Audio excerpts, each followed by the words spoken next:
Why does your scanner show the P1451 engine code? What does it mean?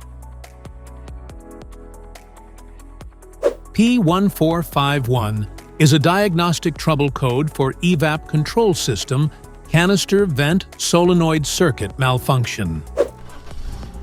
It indicates that the PCM has detected an electrical failure within the canister vent solenoid circuit.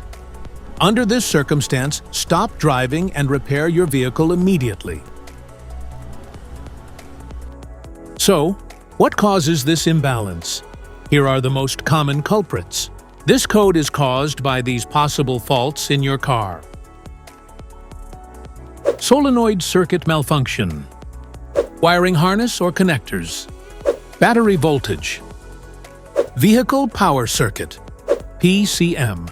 Powertrain Control Module. Each DTC code corresponds to a specific issue in your vehicle.